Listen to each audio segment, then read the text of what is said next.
Bismillahirrahmanirrahim. Assalamualaikum warahmatullahi wabarakatuh.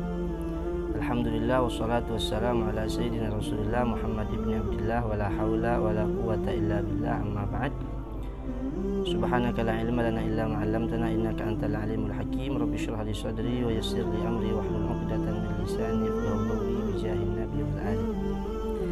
Bismillahirrahmanirrahim. Kita akan melanjutkan pembacaan kita tentang puasa. Sekarang kita akan membahas tentang hal yang membatalkan puasa yang nomor 6, yaitu wusulu ainin min manfat maftuh ilal jauf. Sampainya sesuatu atau masuknya sesuatu ke lubang-lubang yang terbuka di tubuh kita ke dalam, ke lambung. Lubang-lubang yang terbuka ini adalah telinga. Menurut Imam Ghazali, telinga masuk, telinga, lubang hidung, lubang lisan, dan kemaluan depan, belakang, kubul, dan dubur. Kita akan bahas tentang sesuatu yang masuk ke dalam lubang-lubang yang terbuka dari dalam tubuh kita. Kharaja bil hawa.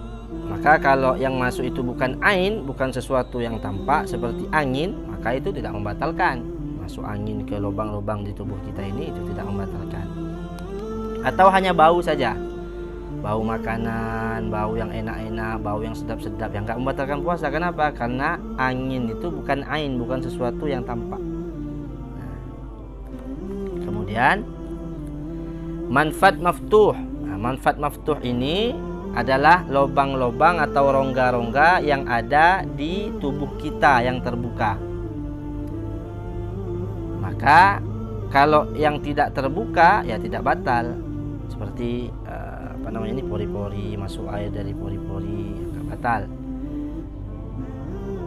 Wa kullul manafid maftuha fi madhhabil Imam Syafi'i lil ain, dan menurut mazhab Imam Syafi'i semua lubang yang ada di tubuh kita ini semua terbuka kecuali mata. Maksudnya mata ini tidak masuk ke dalam.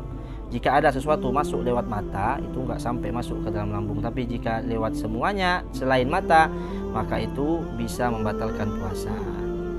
Illal ain, kecuali mata. Wa kadzalikal uzun indal Imam Al-Ghazali, dan menurut Imam Ghazali telinga juga bukan rongga yang terbuka karena tidak ada jalur yang bisa menghubungkan ke lambung menurut Imam Ghazali. Tapi menurut imam yang lainnya ada yang mengatakan waqad tsabata tib al-hadits anna lil ain manfat maftuhan lil jawf wa anna laysa lil uzun manfadan maftuhan.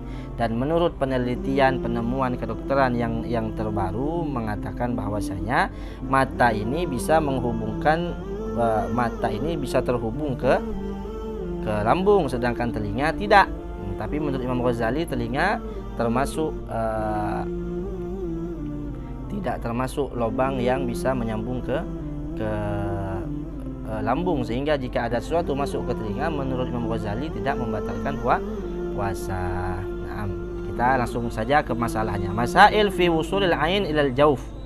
Masalah tentang sampainya sesuatu ke jauf atau ke lambung. Hukmul ibrah, hukum suntik atau infus. Bagaimana Ustadz hukumnya orang yang suntik saat berpuasa atau sedang diinfus pada saat sedang berpuasa?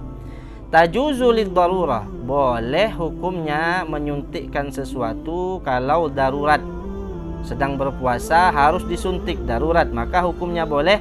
Walakin ikhtalafu fi ibtaliha lis-shaum ala thalathat aqwal, akan tetapi ulama berbeda pendapat batal apa tidak puasanya. Kalau masalah boleh tidak bolehnya, tetap boleh menyuntikkan sesuatu ke tubuh saat sedang berpuasa. Tapi yang jadi masalah sekarang batal apa tidak puasanya.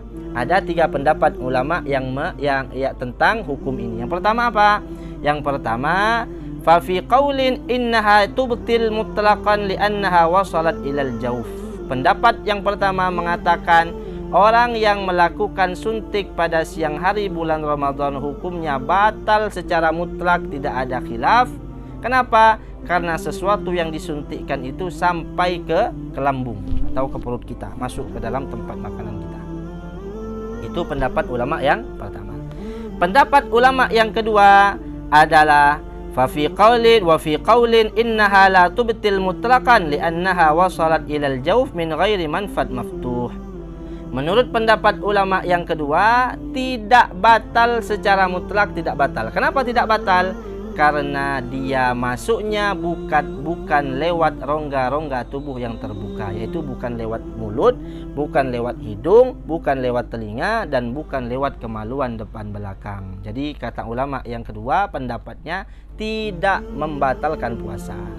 Ada pendapat yang ketiga, dan ini adalah pendapat yang paling benar, maksudnya banyak diambil pendapat ini oleh ulama-ulama, yaitu idza kanat mughadziyah fatubtilus shaum wa idza kanat ghaira mughadziyah fananzur. Jika yang disuntikkan itu mengandung suplemen makanan, mengandung gizi, mengandung sesuatu yang bisa menyegarkan, mengandung suplemen makanan lah intinya, fatubtil as-shaum, maka puasanya batal. Kalau yang disuntikkan itu mengandung suplemen makanan atau vitamin gizi untuk kita, maka batal secara mutlak.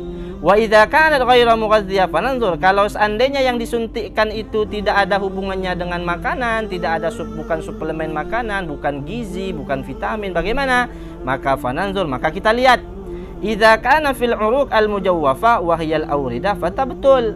Jika disuntikkan pada urat-urat yang terhubung kepada perut, kepada lambung, maka hukum puasanya batal. Tetapi wa idza kana fil adl wa hiya al uruq ghairul mujawwafa, jika disuntikkan ke urat-urat yang tidak terhubung ke lambung, fala tubtil, maka puasanya tidak menjadi batal. Itu pendapat yang ketiga, dan pendapat yang ketiga ini yang paling banyak diamalkan oleh ulama, maksudnya diambil pendapat yang nomor 3 ini, yaitu kalau seandainya yang disuntikkan itu ada suplemen makanannya, ada vitamin dan gizinya supaya orang bisa sehat, bisa kuat, maka batal puasanya. Tetapi jika tidak mengandung gizi, tidak mengandung suplemen makanan, tidak mengandung sesuatu yang bisa bikin kita kenyang dan lain semacamnya, bisa bikin kita sehat, bisa bikin kita segar dan semacamnya, maka kita lihat kalau seandainya disuntikkan lewat urat yang menyambung ke lambung maka batal. Tetapi jika disuntikkan lewat urat yang tidak menyambung kepada lambung atau kepada perut kita, maka hukum puasanya tidak batal. Mudah-mudahan yang sedikit ini bermanfaat, mudah-mudahan bisa dipahami. Jika bagi siapapun yang belum paham, yang menonton video ini, silakan tulis pertanyaannya di kolom komentar, nanti akan kami jawab insya Allah. Assalamualaikum warahmatullahi wabarakatuh.